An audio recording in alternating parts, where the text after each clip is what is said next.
To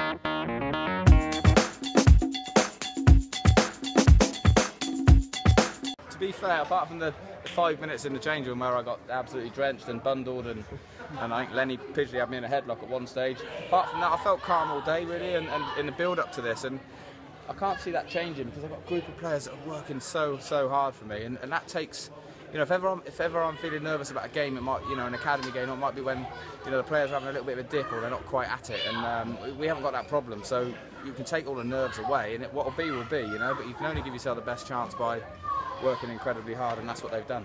When you're on the touchline, you seem to have a smile on your face, and I guess that atmosphere went across the 11 players on the pitch. Listen, I'm not daft.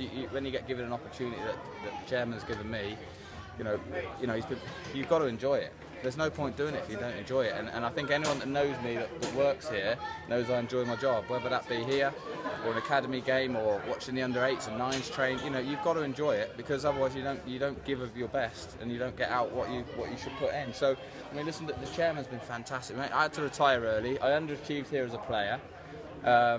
You know, he asked me to stay on. He gave me a way to stay at the football club, and that was 5 years ago now. So to be able to take his team to Wembley, you know, is a real achievement and something I'm very proud of.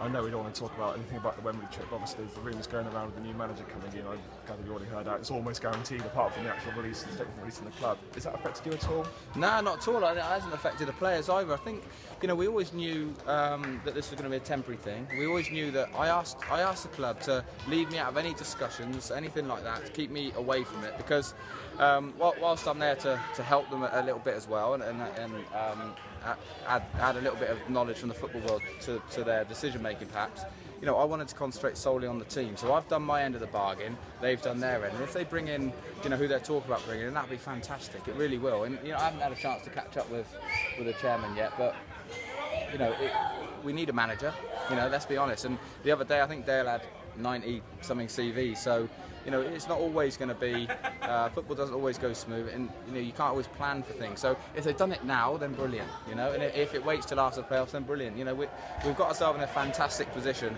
but you know, there's no hiding from the fact that, you know, we need a manager next season, you know, we do. So the sooner Dale can get one in, the sooner they can plan, you know, because we've got a number of boys out of contract, you know, so a new manager, get him in, sort the boys out, and then we can all plan for next year. Yeah, but Dale's got to confirm that you'll be running the touchline at Wembley, and when you let that sink in, you weren't expecting that a few weeks ago, were you? Nah, no I wasn't, and football throws up these things sometimes, and when you get an opportunity, you've got to really grab it with two hands and grasp hold of it and not let that go. And you know, Big John just said to the lads, listen, calm down, if you're enjoying this, imagine what it's like to win at Wembley. So that's what we want to do, that's the aim.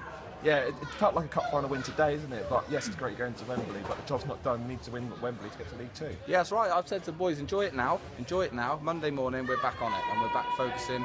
Because whoever we play, Braintree or Grimsby, and I'll go to the game tomorrow, we'll start working. John will start working on it as well with me. We've got analysts, we've got loads of information, and then it's all about us and how we handle the big occasion. And when you've got players like John and Dave Pipe and Rob Sinclair and Steve Arnott, very calm, professional individuals, I don't think we'll get overawed by the occasion. You know, it'd take a good team to beat us. And as well on the fans, they're absolutely fantastic today, and I guess you want this plus, what, 3-4 times more at Wembley? Yeah, they were outstanding, weren't they? And they still are by the sounds of it in the bar there. But no, they were great, and you know, there was just one stage where I sent Pipey down to get them going again. They were straight up and going again, you know. And you know, there's a lot of nervousness in that game for the fans. They can't actually do anything about it. You know, I'm able to make a sub or tweak something, and the players can do the business on the pitch. But for a fan, you know, it would be a fan, you know, when it's a game like that. And no, they've been brilliant.